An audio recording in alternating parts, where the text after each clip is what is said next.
Hi, Metalheads. This is Wild Child Original, and this is Hanging with the Band with Heavy Metal Hitman.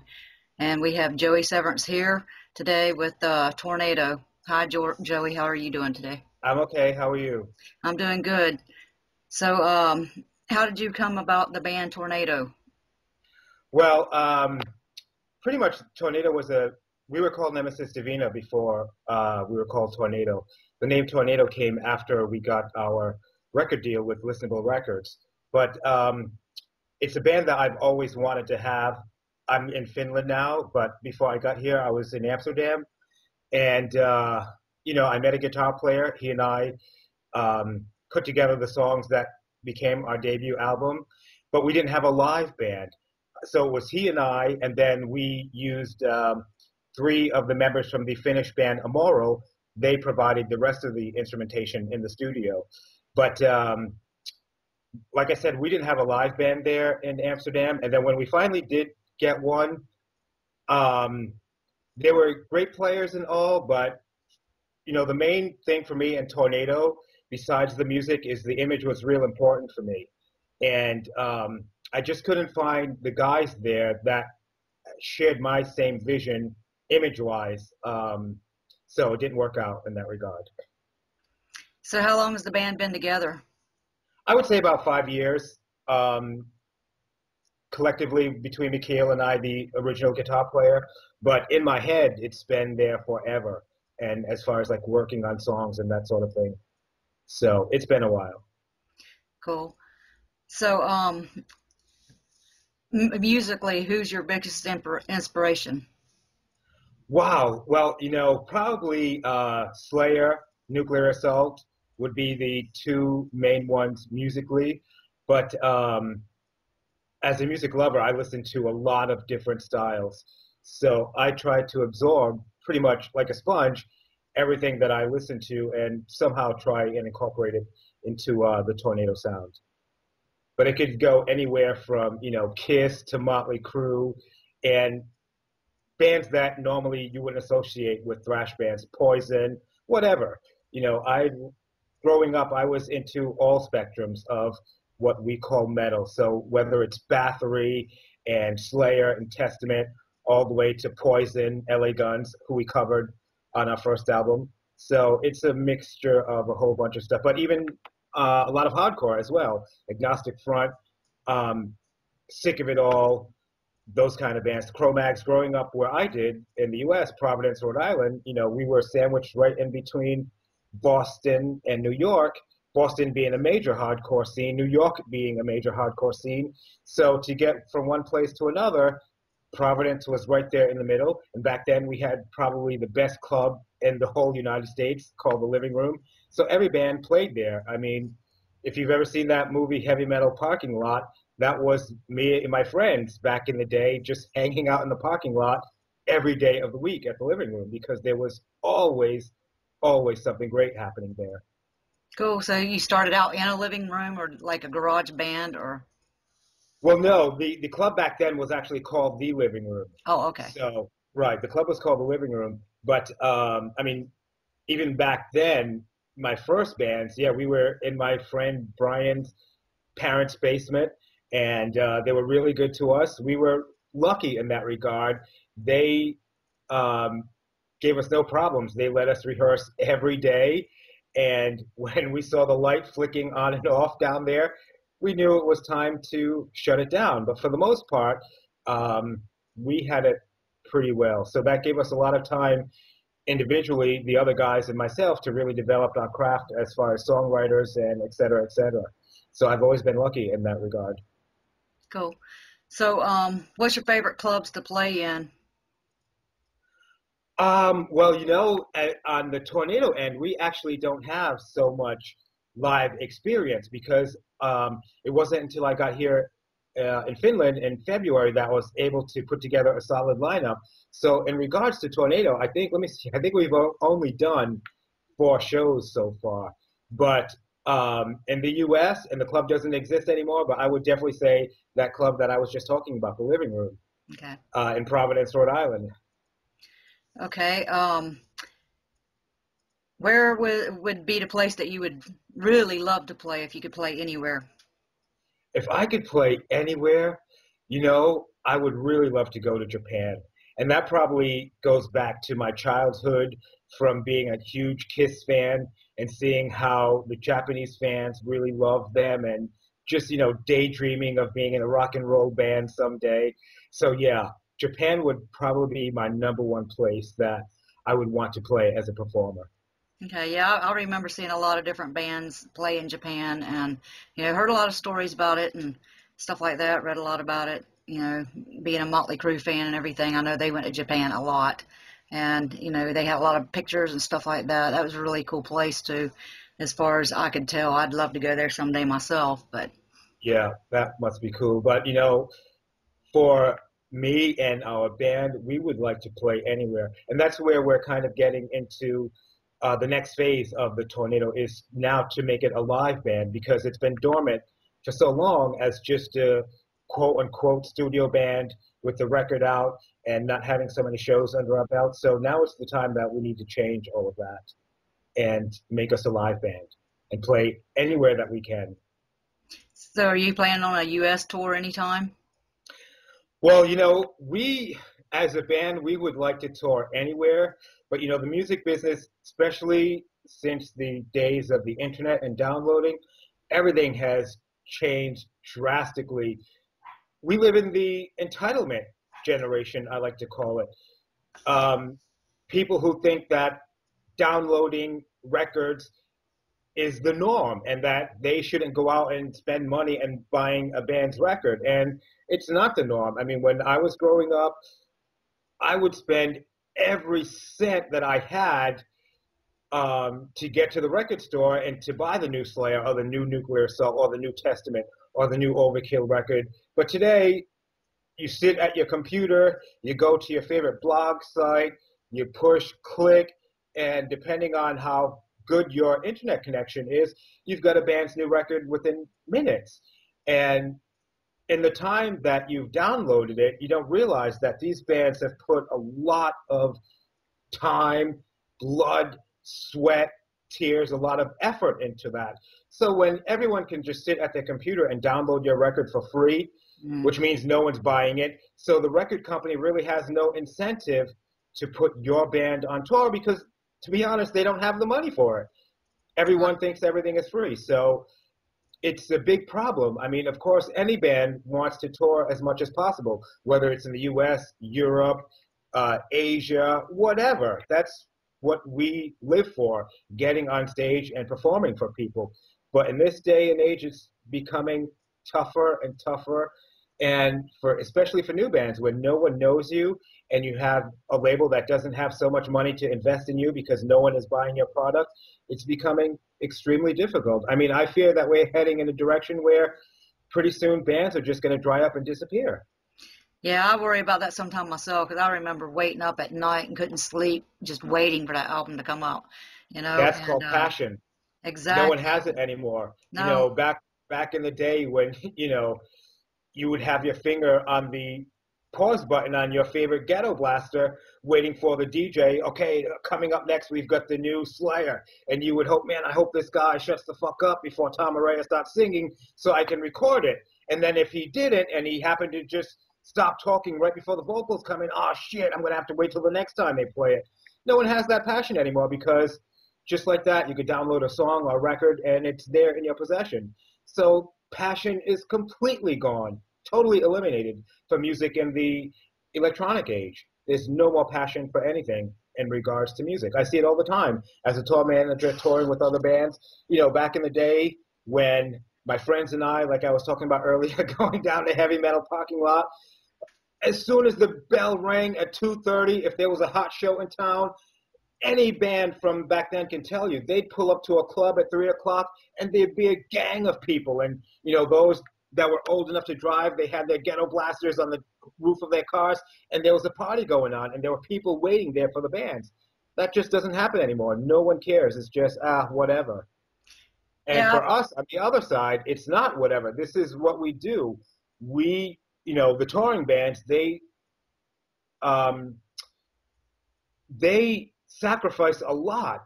Those that have families back at home and are sentimental towards those families, they spend a lot of time away from their families to go to these far out places and to bring their music and to entertain people. And to me, it just seems like the public is just not as appreciative as it used to be at one time. Yeah, I've noticed that a lot at concerts and stuff. I'm always like one of the first people in line, standing there and sometimes for hours, my makeup running down my face and everything, just to get in there and I'm all excited and all these other people are just walking up. They're not dressed. They're like, it's like, Yeah, what that's happened right. to all that? I mean, even stage shows, it's like some of the bands have lost their stage performance too. They don't, dress as much and everything because I mean, like you said, they work so hard and sometimes they're just so underappreciated. Yeah, I agree. And something needs to be done to change all of that. I mean, to me, streaming and YouTubing, that's not the real rock and roll experience. You've got to get in the club, Yep. you've got to be sweaty and stinking and bleeding and maybe a couple of broken bones, battle scars, we call them. Right. Those are far and few these days. No one seems to want to get into that anymore. And I for one, I supported it back then. I support it now. Stage diving and going crazy. This is rock and roll. Yeah, it's dangerous, but that's the price you pay. You know what you're getting into. And Exactly. for me, this is what rock and roll is all about. There's got to be some element of danger to it. Otherwise, you might as well invite your parents. And we all know that this is not your parents' music. So, Exactly. Yeah. I agree there. mhm. 100%. So, musically, do you have any musical talents in your families? Any of the band members' families that? Well, as far as the other guys, I can't really speak about because, those guys have really just joined the band. So even right now, we're still getting to know each other. But as far as my own family, not really. I mean, I'm probably the only one. I mean, as long as I can remember, even my earliest childhood memories, my mother always had a radio by my side when I was going to bed, which is probably why even to this day, it's almost I'm not able to sleep in dead silence. I need to hear something, music, uh, especially, but any kind of sound. But once I discovered rock and roll, and then getting into bands, I myself I didn't pick up an instrument until I read an interview with Ozzy, and he said, I'm paraphrasing, but pretty much he said, I don't know how to write a song. I don't know how to play any instruments. So without my support cast, I'm pretty useless. And I thought to myself, wow, I'm just a singer and I'm pretty much in the same situation. But I don't want to be in that situation. So over the years, I've taught myself how to play guitar.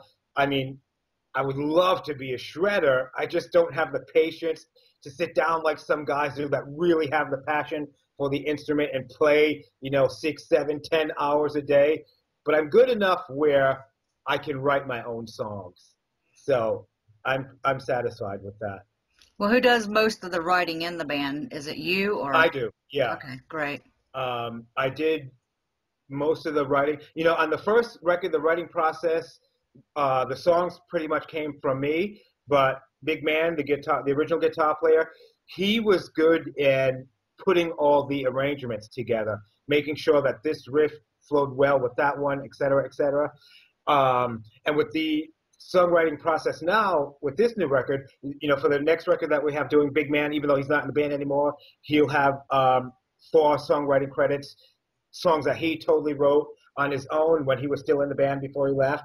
And then I've pretty much written all of them, but I'm open to ideas from the other guys as well. So the more that we get together and start hammering out things, I'm sure it's going to come, between a melting pot between all of us, which I'm looking forward to, actually.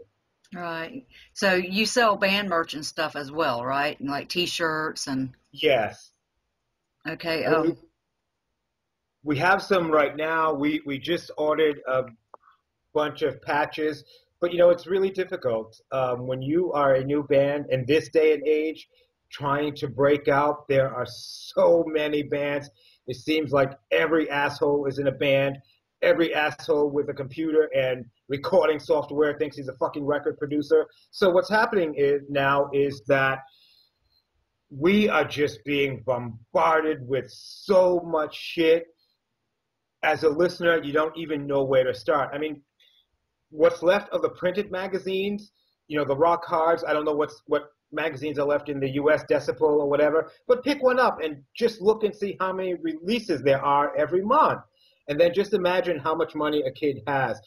I like to tell people that right now, the number one most important thing that's missing in especially our form of music, metal, is there's no filter. Back in the day, so whether a band was a Metal Blade or Combat or whatever, all you had to do as a heavy metal fan, you'd walk into a record store, you might have never heard of the band, but if they were on a specific label, you knew it was good because there was a filtering process. Only the best of the best pretty much had gotten a record deal.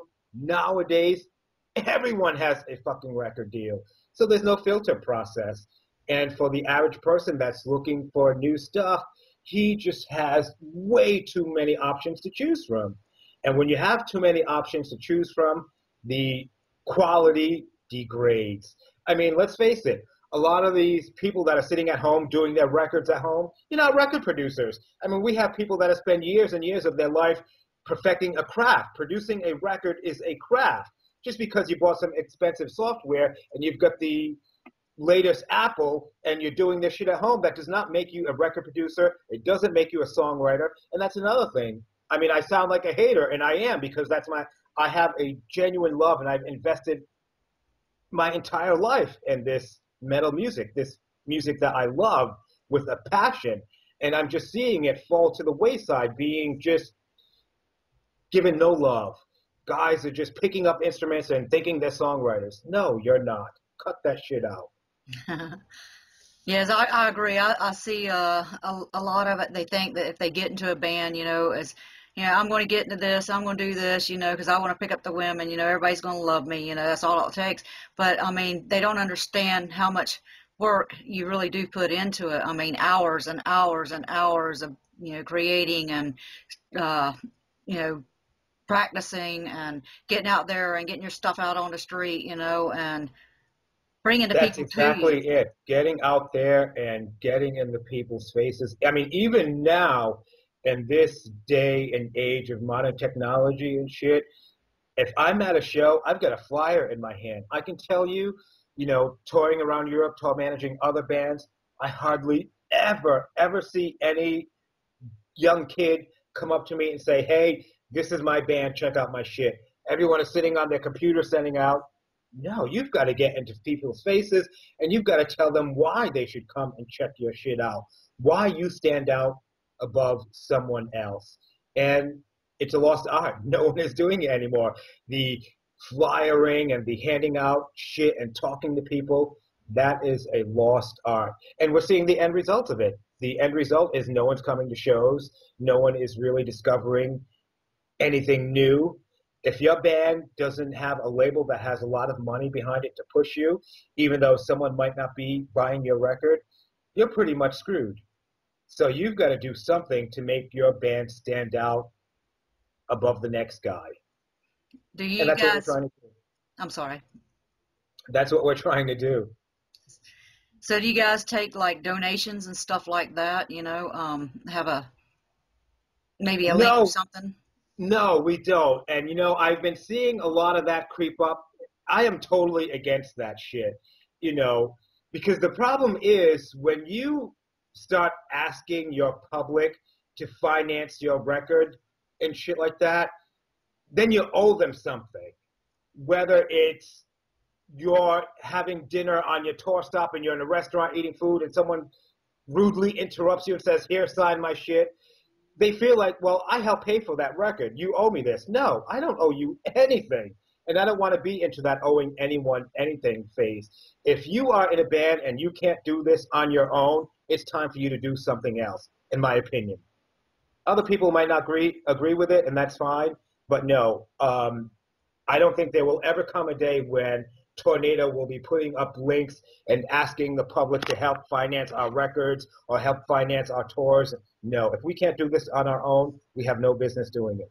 Okay, I agree.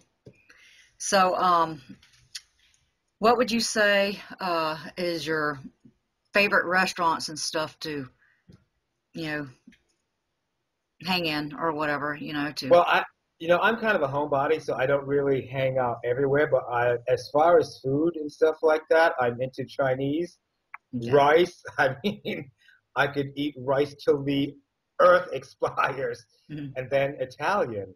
So that would be as far as dining. But living here in Europe for a long time and being American, I could tell you, there's a lot of stuff that I'm missing. Taco Bell, chili cheese fries, just a whole bunch of, little things that you guys over there take for granted, Suzy Q's and honey buns and all that shit. So yeah, I'm missing out on a lot of stuff. But whatever, that's the price you pay. So I try not to think of it too much. Okay, what are your favorite drinks? Like, are you into alcohol at all? Beer, liquor, any of it? I No, I don't drink beer. I'm not really much into alcohol, although I do drink. Like if I'm on tour and it's a good show, there's a party going on, I'll drink. But when I drink, because I don't like the taste of alcohol, if I'm going to drink, I only want to get completely hammered. Otherwise, I don't see a point of just having that casual drink. So, I mean, I can already tell you, even in this year, 2013, May, I think I've probably been drunk 3, maybe 4 times. So I'm not so much of a drinker, but if I do drink, my drink of choice is Captain Morgan spiced rum and Coke. Okay, But definitely never, ever drink any beer. okay. I wasn't too much of a beer drinker myself. I didn't like it too much, but which I'm not much of a drinker anyway, so I can Uh-huh. agree with you there. Um, what would you say would be your favorite way of travel? Do you like to fly, or do you like the tour bus, or I actually don't like to travel at all. And by travel, I mean the process of getting from point A to point B. But I don't mind any of them because I sleep as much as possible. Like if I'm flying from Europe to the States or whatever, I don't think I've ever been. Well, no, the one time I made the error of not telling the flight attendants, I'm not going to be hungry, don't wake me up.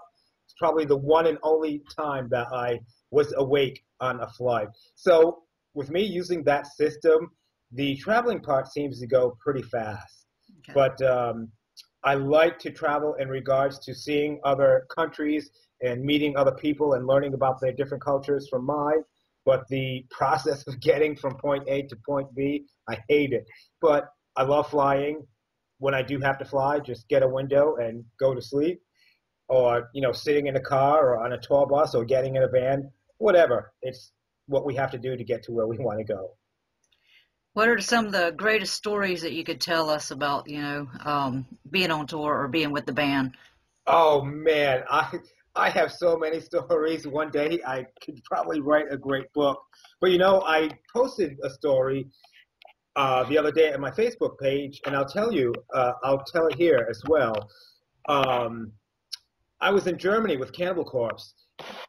If I can remember correctly, the whole tour was Cannibal Corpse, a Danish band called Yearcraft, and a Dutch band called Disavowed. And we were in Glockau, Germany. Really nice day. And there was 2 kids, 13 and 14 years old. They're hanging by the bus all day long. And I'm thinking to myself as I saw them, okay, that's cool. Those kids, they get it. They're into it. And these kids were there for hours. So finally I went over to them and I said, hey, what are you guys doing? And the one kid who spoke pretty much decent English, the 14-year-old, he said, we're waiting for Pat O'Brien. He's the last guy who didn't sign our stuff. So I said to the guys, I said, listen, Pat's not going to come out for probably until Cannibal goes on stage because he's not feeling well today. And they thought, okay, that's okay. We're going to sit here and wait for him. So finally, Pat comes out. He signs their stuff. The 2 kids, they make their way to the front. I go back inside the club. And then a few minutes later, I have to go back to the bus. And on my way to the bus, I see these 2 little dudes out there again. And I'm like, hey, what's up? I thought you guys were going to the show. And I can tell by the look on their faces that they were just, something was wrong. So finally the kid is explaining to me, yeah, we're out here, we're waiting for mom to come and pick us up because the show is 16 plus. We can't get in. So I'm like, oh, this is weird. I thought it was all ages. Give me a minute. Let me go talk to the promoter. So I go in, I find the promoter. I'm like, hey, Bogo, what's up? I've got two little dudes outside, and they tell me that they can't get in because, they're not 16. And he's like, yeah, the show is all ages, but under 16, you've got to come in accompanied by an adult. And I'm sorry, I can't do anything for them. So I said, man, listen, how about if I take them to the side of the stage here and I stay with them the whole show? Will you let me bring them in? He said, yeah, of course. I'll let you bring them in, but you cannot leave them here on their own.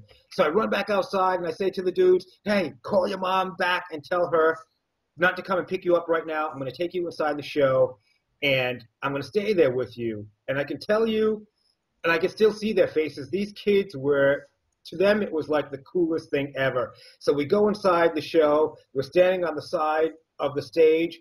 I mean, they had a perfect view. If I'm not mistaken, I think Paul might have even given them drumsticks after the show. So I walked them back out, and they are just like, thank you, thank you, thank you. And I said to them, listen, don't thank me. What I want you to do is, from this moment on, somewhere during the course of your life, I want you to remember this act of kindness, and I want you to do it to someone else. Pay it forward. And I could definitely see that they didn't understand the pay it forward phrase. So I explained it to them. Listen, when you get a chance, kindness is free. If you can do something nice for someone, do it. That will be your way of paying me back. So that's probably one of my fondest memories of all these years of touring. That's awesome. Yeah, it's really awesome that you did that.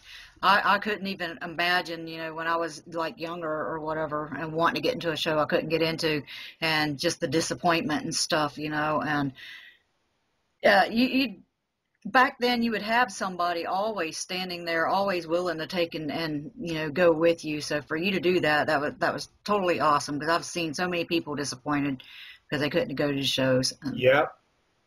And Yes, Dio kind of did that. I mean, they're the next generation anyway. I mean, those little dudes, they've got to go in and see, their heroes in action. I mean, I was that guy back in the living room, seeing the Overkill bus pull up. Luckily for me, me and my posse, we used to hang out there so much.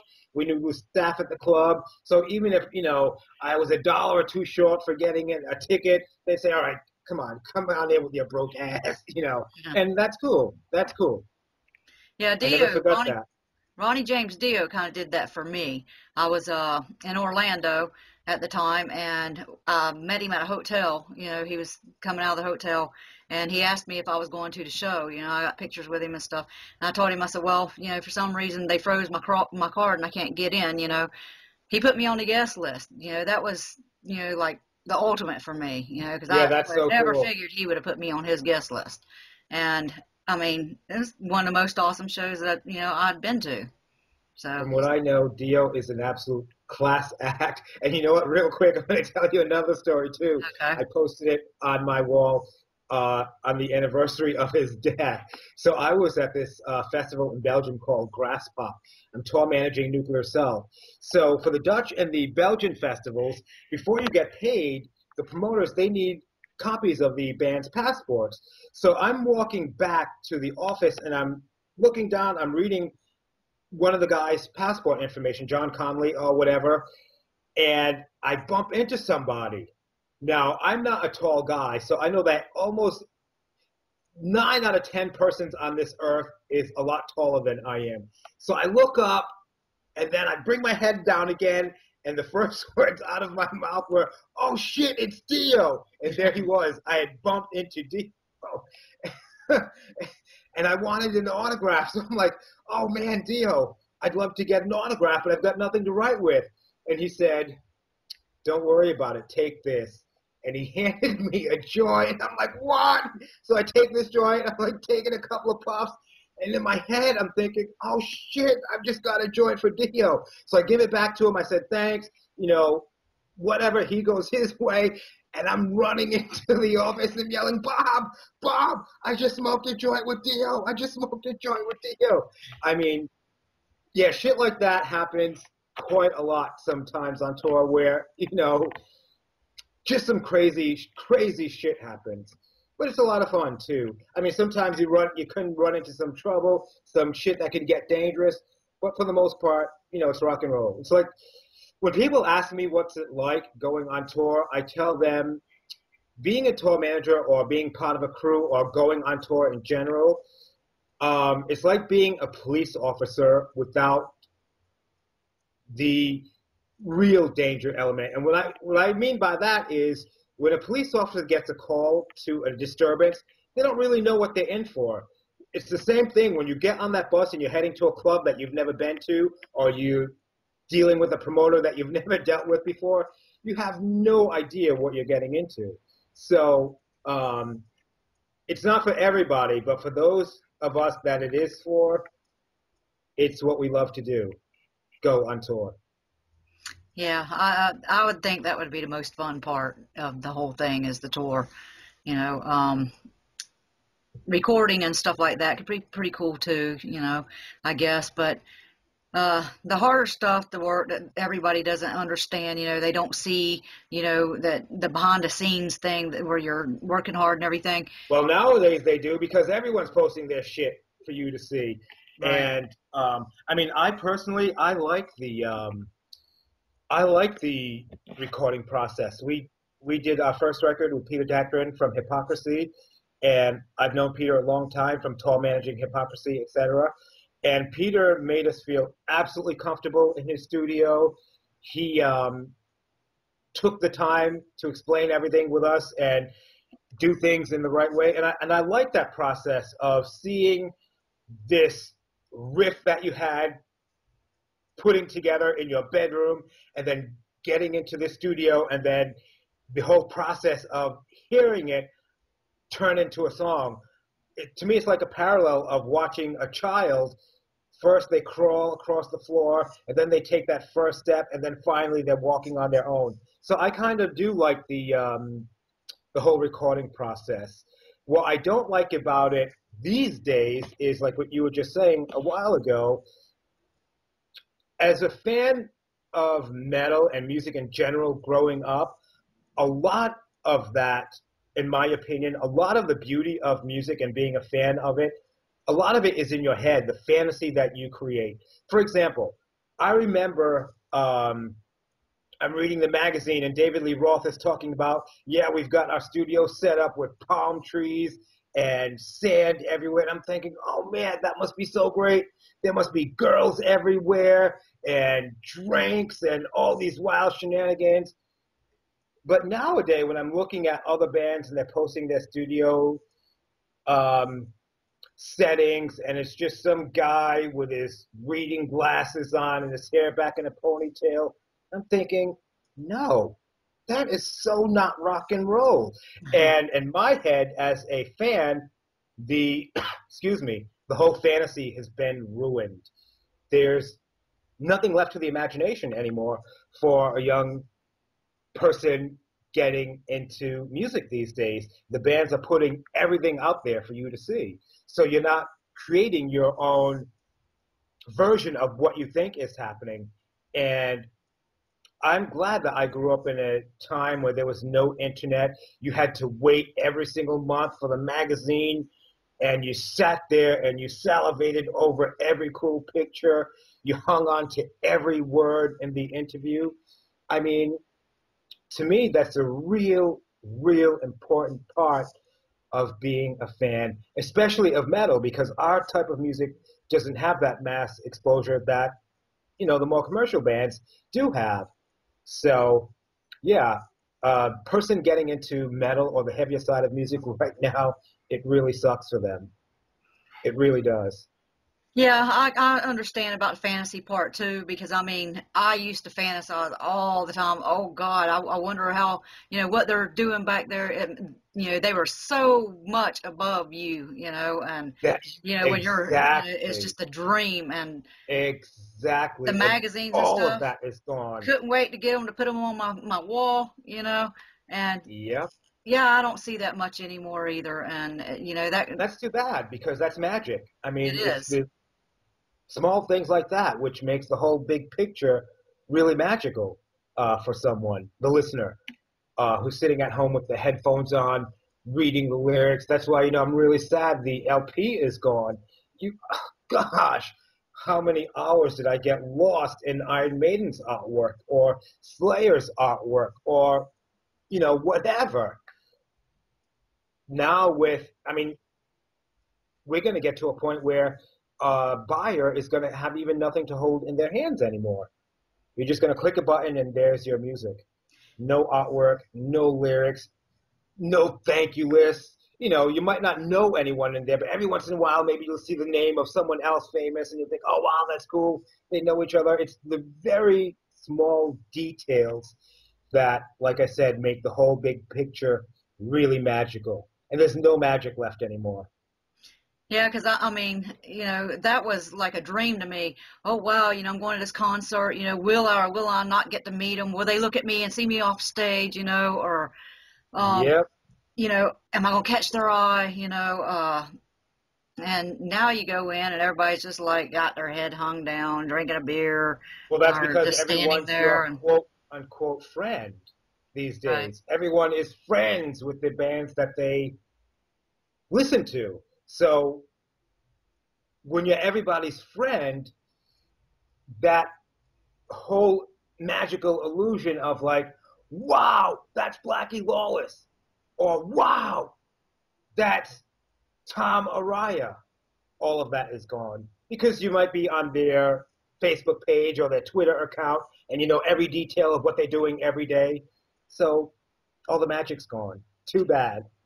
Well, not all of it for me because I still get excited if I have someone that I know is in a band or whatever, and I may make friends with them or whatever. I'm like, oh wow, guess who made friends with me today? That's so awesome. I never thought it in a million years, but I still have that passion, behind me where. You know what? I can tell you, unfortunately for me, and I think getting into tour management has done it, but I don't have that passion anymore.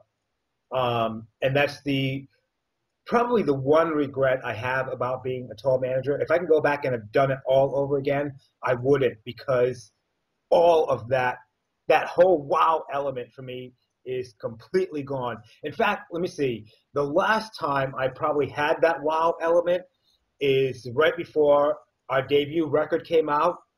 Tracy Guns from LA Guns. I don't know him. He sent me an email out of the blue. Hi, my name is Tracy Guns. I heard your band covered one of our songs. I'm like, what? Tracy Guns? I'd like to hear it. This is my email address. So I'm thinking, wow, Tracy Guns wants to hear. So then I sent it to him, and then I never heard back for hours. I'm thinking, oh man, he hates it. And then finally later on that night, he sent me a really cool email, and that was the last time. I remember sending it to all the guys in the band who played on the record, sending it to the record company saying, wow, check out this email I just got from Tracy Guns. He likes the cover. And that was the last time I really had the wow factor. And before that was the Dio story that I just told. But it happens to me very far in between these days. Yeah, and that goes back to like the artwork. You were talking about the artwork. And so, so many people can do it on the computer, computer generate it and everything.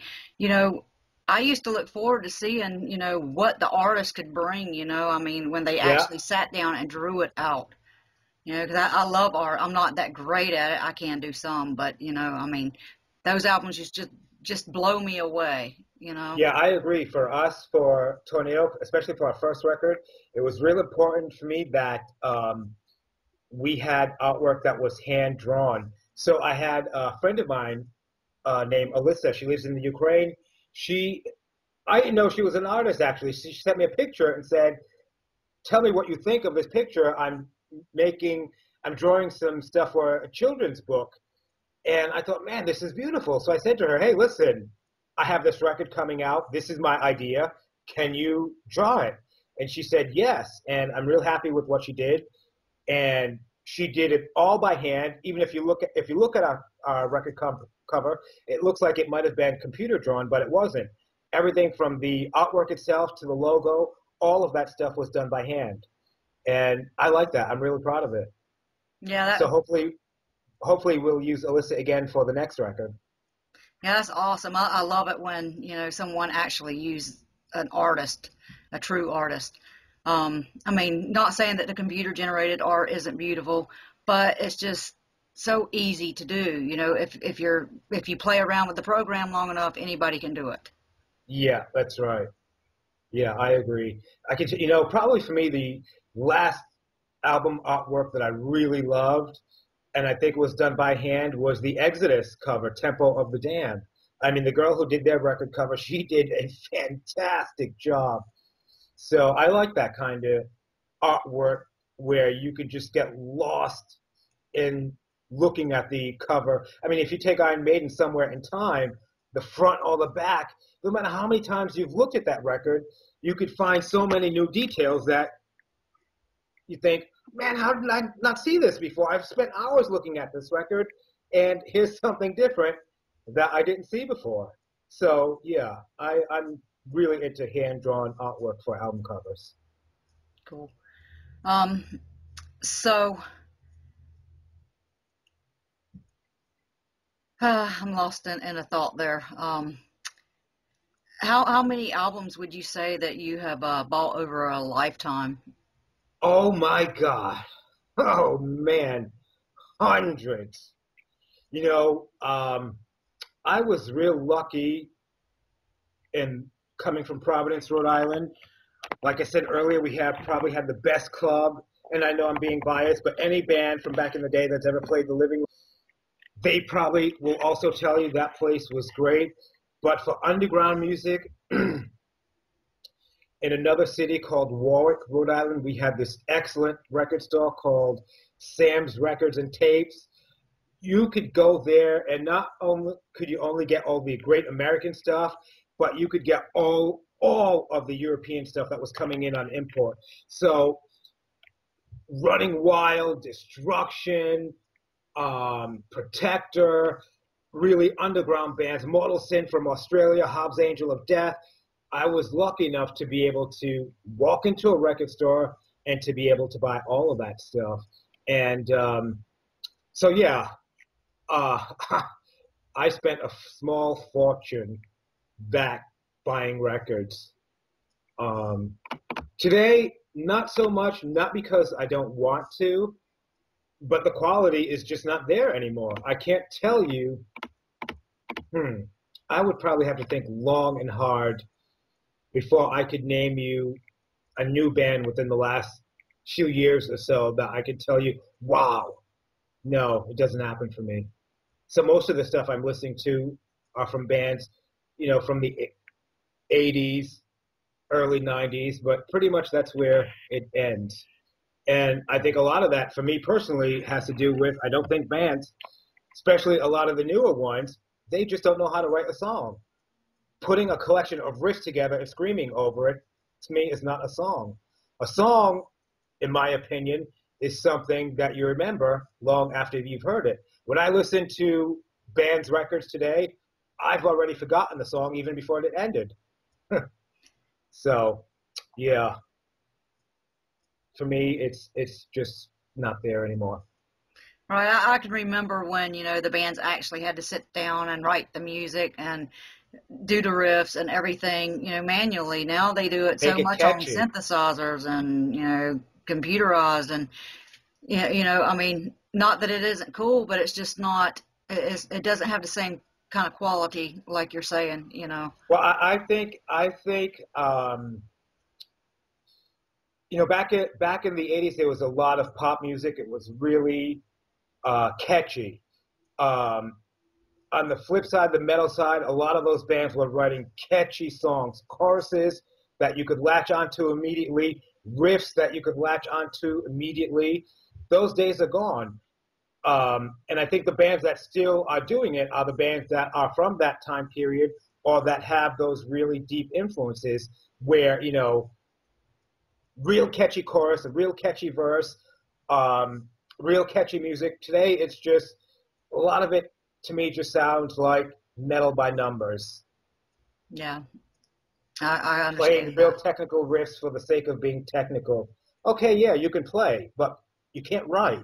And there's a big difference between playing and writing, which is why a lot of these quote unquote real supergroups, the guys that are real great players, probably with the exception of maybe Dream Theater, but how many supergroups over the years have there been that have really wrote great songs? None. They're just great players. But great playing and great talent doesn't equate to great songwriting. And that, I would say, is my biggest pet peeve as being a fan of metal these days. There's no great songwriting involved anymore. It's a craft, and no one's taking the time to perfect that craft. Everyone wants to be the master of their instrument, which I get. But like I said earlier, I don't need to be the best guitar player. For me, I just need to be a good songwriter. Okay. Telling a story is the biggest part of the songwriting and stuff. I know because, I mean, uh, as my job was before this and everything, telling the story to me was, ultimate. You know, you'd listen to the song and it would bring some kind of, memory to you or whatever from, and it was always telling a story, and Yeah. so much of it today, like you said, you can't even hear the story for the screaming.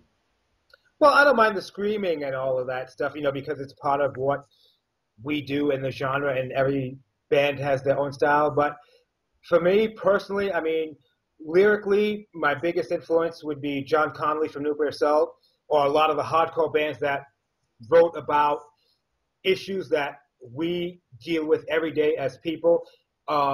Those lyrics were important to me, the injustices of the world and that kind of stuff. So when I'm writing lyrics, these are the kind of issues that I want to bring up. Dave Mustaine and maybe not so much political, but awareness issues, things that we as a society should be aware of what's happening in the world around us. But, everyone has their own style. They write about their own thing, which is very cool. So, yeah, to each their own, and good luck to everyone else. I'm just another part of that machine that's trying to do what they're doing. I'm just trying to do it in more of a way of how I saw it when I was growing up. The image from the glam bands, the catchiness of the thrash bands, the catchiness of the pop bands of that time period. So I think when you mix all of that stuff together, then that's what the true essence of what our band Tornado is about. Okay. Yeah, I agree with you about the screaming because I do like the screaming in the songs, but I mean, some of them they just don't have the storyline. There to me it needs to be uh, more of a story, involved in the screaming and stuff, for me to actually relate to it. Yeah, I hear you. But like I said, everyone has their own style, everyone has their own method. Everyone's trying to do the best that they can at the end of Exactly. the day. Hmm. I mean, a lot of the good songs out there are a lot of screaming or whatever. I mean, there's some of them that I really get into, and then there's other of them that it's kind of hard to follow it as but that's just me. Yeah. Well, you guys are big supporters of Heavy Metal Hitman. I know you follow my show for Big Hair 80s on Sunday nights and everything, Uh-huh. and I do want to thank you for that. I appreciate that very much, and that's actually how we Big became hair friends. is right up my alley. Yeah. Yeah, that's my genre. I love the '80s. And anything about it. As far as the metal end of it goes. Some of it Yeah. the softer metal or whatever, but they more or less call it rock or whatever. But I'm into a lot of it and If they everything. were if they were to me good songs, then I was into it, which is why, unlike a lot of my friends that I used to hang out with, they hated the Poisons and the Rats and the Motley Crues. But to me, those bands, they wrote good songs. And what I like to tell people now, and I always said it back then as well, regardless of how you ridicule those bands, at the end of the day, those bands, 9 out of 10 of them, they had some awesome guitar players. So I was into that as well. I loved everything about it. I loved the look, the stage performance. A lot of people are down on them about the look and everything. To me, that was awesome. It was a big show. Of course, It was a show.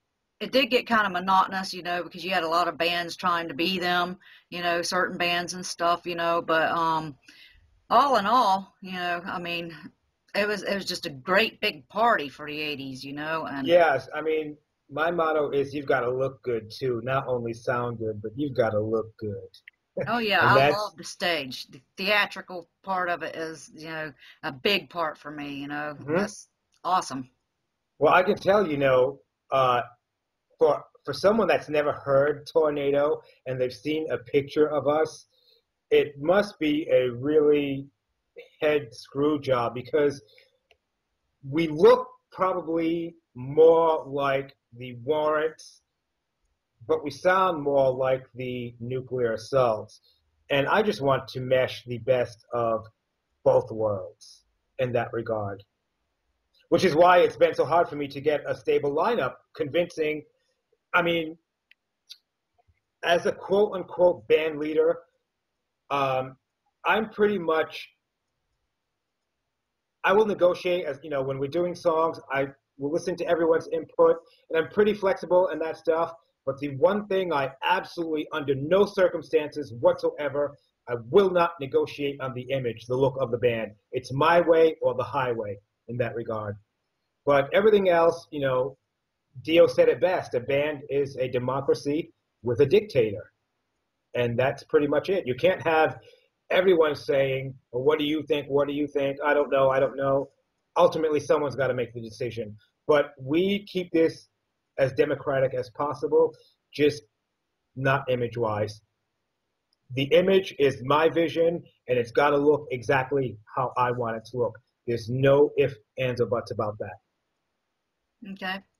Well, I think you said that pretty well, and everything. I mean, I agree with the, somebody's got to take charge because if there's too many, you know, bosses in the group or whatever, you're going to have, Mm, friction all the time.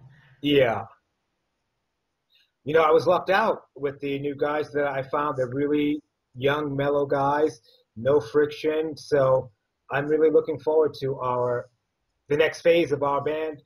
Right now, we're putting together the new songs. Um, I've got to write Peter one of these days, real soon. Hopefully, I would love to work with him again on our next record. He did tell me that he does want to produce the next Tornado record. So we just have to make sure that his schedule is going to be flexible enough where we could get in there and go do another record with him. Hopefully, definitely by the end of this year, uh, we should have a new record finished. Cool. I'd love to have you back when you do get it finished and everything, for Absolutely. another show. And um, so how many albums do you have out now? Just one We or? have one, yeah, just the one. Um, yeah, not having a solid lineup has kind of, I'll say me because I'm the one consistent in Tornado, even though I see it as a group effort. But not having a solid band all this time has been a setback, especially in the live situation. But I regard that as being behind me now. So now that we do have this solid lineup, our next aim is doing live shows as much as we can, with who we can, where we can, and then putting out this next record and hopefully being able to do some touring behind it. I always like to tell people that our band is one that should be seen because we do put something into the stage. Um, I'm not one of those frontmen that's stationary. Um, Without sounding like my head is overinflated, I've yet to see anyone, and I'll say it again, I've yet to see anyone that puts out the same energy that I do on a stage. But to me, that's what it's all about, giving your crowd everything you have. And that means going from this side of the stage, that side, and every other space in between. So And what's that's Go ahead. I'm that's sorry. what our plan is. So what's your favorite song on your album? Oh, wow. You know what?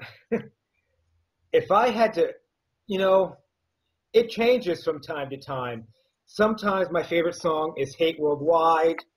Sometimes my favorite song is Priesthood Pedophilia. So out of all of the songs, depending on what moment you catch me, either one of those is my favorite on the album. Okay, cool. And you guys have a website as well as the Facebook account, right? No, actually, we don't Okay. because I haven't had, or we haven't had that much stuff to promote since, quote unquote, we didn't have a full band lineup. So that stuff will come as we progress more as a band and start getting the training wheels off and moving in the next forward progress. Little by little, all of that stuff will start to creep up. So on the Facebook page, you do have your songs and stuff like that that fans can go and check Yeah, out. And people, if they want to check it out, if they've never heard of us before, they could go there, check it out. Um, I think the most important element these days, especially for a band like ours, is word of mouth. If you like it, you've got to tell your friends so they could tell their friends and, you know, watch the snowball effect take over. Yeah, in our regard, and for small bands like us, everything is word of mouth. If you hear something that you like, even if it's not our band and it's another band, you've got to start telling people. It's what's going to keep this scene alive. And more important than that, ladies and gentlemen, seriously, for real, if you like a band's music, go out and buy their record. Making that record, putting those songs together, nothing, and I repeat, nothing about the process of putting a record together is free. Nothing. Strings are not free. Rehearsal rooms are not free. Instruments are not free. Putting gas in your car to get from your home to your rehearsal space is not free. You have no right to download a band's record for free, liking it, and not going out and buying it. It's wrong. And for people that do that, we absolutely don't want them as fans of ours. You are not a fan of music when you do this. okay, and I understand what you're saying about the like and getting the word out because I've always said word of mouth is the best form of you know Yeah, I agree. Word of mouth is the best way of getting your band out there. I mean, generally speaking, if you're hanging out with your friends, they probably have the same musical taste as you. So if you know something and they don't, you got to tell them about it. Share the love. You know, if you meet a stranger, I mean, that's how I found out a lot of bands that I listened to. I'd be walking in the parking lot of a club. Some guy would have his door open, blasting music, or the ghetto blaster on the hood. And if I didn't know who it was, I'd walk right over. Hey, what is that? Nuclear Assault? Oh shit, I gotta check them out. Yeah, word of mouth is absolutely key. It's the best form of promotion for small underground heavy metal bands. and fans, if you've already got the albums, buy one for your friend. Yeah, buy Birthdays, one for your Christmas. friend, buy one for your girlfriend, buy one for your neighbor, whatever. Well, it's been awesome, Joey. I'm really happy to have you today, and I'm really, appreciative of you being a fan of Heavy Metal Hitman and a fan of my show on Sunday nights for Big Hair 80s. And I really do wish to have you back as soon as you get your new album together. Absolutely. Absolutely. You can Yeah. count on it. Thank you for giving us the time of day and help spreading the word of Tornado to the people.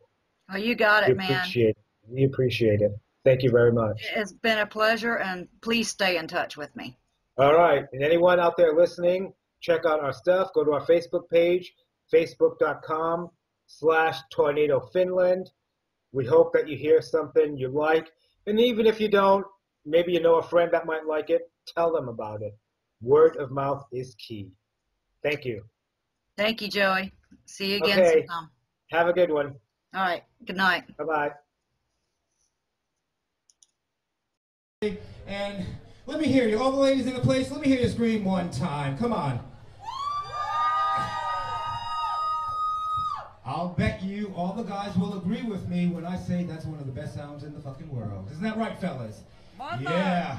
This song is for you, ladies. It's going to be our last one. We are Tornado. This song is called Diva.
Thank you.